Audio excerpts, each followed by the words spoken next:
morning everyone! So, nag-unbox ako ngayon and this product is from Germany, made in Germany, delivered here in Bangkok, and will be sent off to the Philippines. Yan. I'll be bringing this to the Philippines because this is order of my daughter, Christine May. And guess what is this, guys? This is a coffee grinder. And I already opened it. In-unbox ko na siya kanina. And it is wrapped in a bubble wrap. Yan, ganyan ang kanyang packaging, guys. Ang ganda ng kanyang packaging. So, naka-bubble wrap siya. Ayan. Ito, actually, mahilig ko itong laruin. So, mamaya, gagawin ko siyang pampalipas oras ko yan. So, nakaka-relax para sa akin ang magpaputok ng bubble wrap. And, I'm gonna show you this, guys. A simple vlog lang.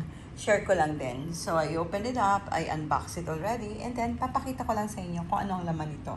And, yung sa likod niya, ang nakalagay is Commandante Manual Grinder. Made in Germany.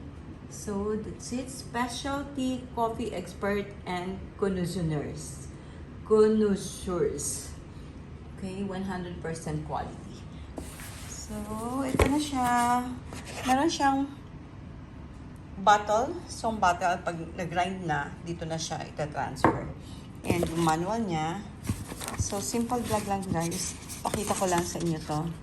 So, coffee friend. Hello, coffee friend. Thank you very much for buying my Commandante grinder. So, ito ang itsura niya, guys. Yan siya.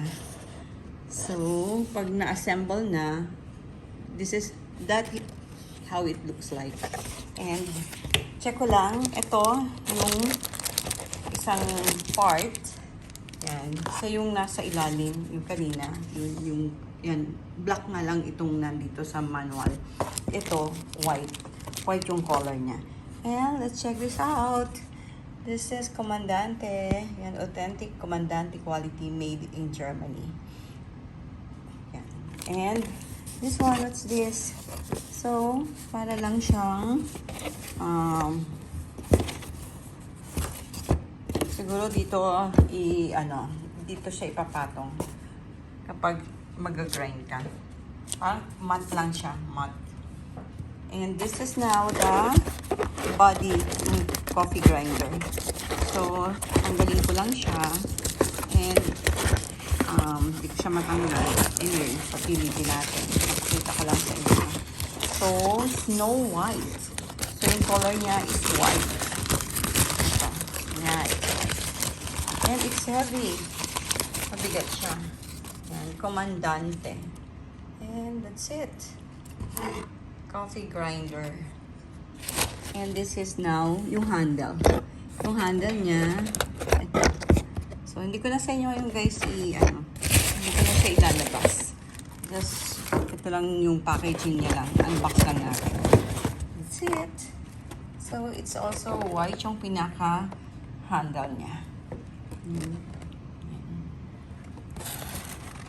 And it's all. So, Christine, this is it. Yung pinadeliver mong coffee grinder. Dito sa Bangkok. From Germany, made in Germany. And bibiyahe ng Pilipinas.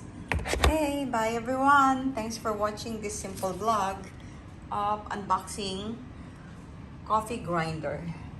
And by the way guys, yung daughter ko kasi napakahilig niya sa coffee talaga. And pangatlong coffee grinder niya na to. Nagko-collecta ng coffee grinder. Yung isa inuwi niya na sa Bulacan. And yung sa bahay namin sa Bulacan. Yung isa naman, ginagamit niya ngayon. Ito kasi nakita niyo tong coffee grinder na to and gusto niyang masubukan. That's all. Thanks for watching. Bye everyone. See you around. Stay safe, healthy, and blessed.